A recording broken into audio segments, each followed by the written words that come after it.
एक बार एक सेठ ने एक शोरूम खोला और एक बुजुर्ग को इनॉग्रेशन के लिए बुलाया। उद्घाटन के बाद जैसा कि होता है कि शोरूम के मालिक ने उन बुजुर्ग की बड़ी इज्जत की। बड़ी इज्जत अफजाई करने के बाद उनको बताया कि देखिए, यहाँ पे 21,000 चीज़ें हैं इस शोरूम में बेचने के लिए। इसमें से आपको जो भी चाहिए, जितनी चाहिए आप ले लीजिए। बुजुर्ग हंसे और बोले कि इनमें से एक भी चीज़ मुझे जीने के लिए ज़रूरी नहीं लगती। मुझे तो इस बात का ताज्जुब होता है, आश्चर्य होता है कि इंसान इन सभी गैर ज़रूरी चीज़ों का इस्तेमाल करता कहाँ है। अब देखिए, एयर फ्रेशनर के बिना किसकी सांस रुक गई? फेस वॉश का इस्तेमाल नहीं किया तो कौन काला हो गया? होम थिएटर लाकर कितने लोग कलाकार बन गए? कंडीशनर से किसके बाल मुलायम और काले हुए हैं? अरे, जो डाइनिंग टेबल यूज करते हैं, क्या उनके घुटने नहीं दुखते?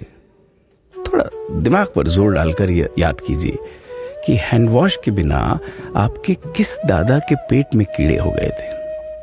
अगर हम डीओ मारकर निकलते हैं तो क्या लोग हमें सूंघने आते हैं? एक्चुअल में तो हम सभी इस प्रकृति को चुनौती दे रहे हैं, वरना बुगला जो होता है वो शैम्पू से नहाता है क्या?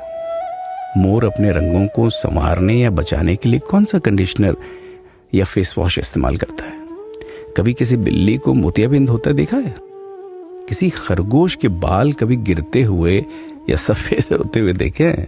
इनहेलर या बाम के बिना भी कुत्ते के सूंघने की क्षमता उतनी ही तेज है।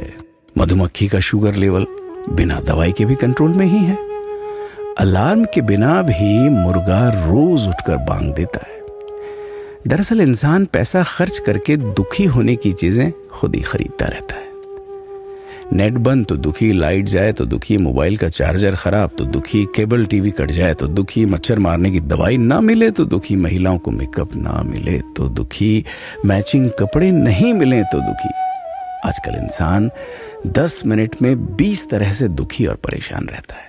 बाकी तो गुड़ की रोटी या प्याज रोटी खाकर हाथों का तकिया बनाकर पीपल के नीचे जो आराम से सो जाता है, उसे दुखी करने के लिए तो फरिश्तों को नीचे आना पड़ता है। ये सब देखा देखी का खेल है।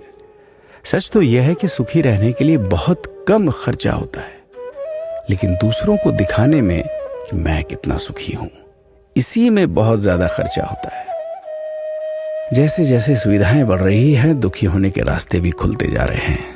अगर आपको ये सब सच लगता है तो लोगों को जागृत कीजिए और फिजूल खर्च से बचाइए। दोस्तों, खुद सुखी होने के लिए खर्च कीजिए, दूसरों को दिखाने के लिए नहीं। हाँ, लेकिन अपना ख्याल रखिएगा।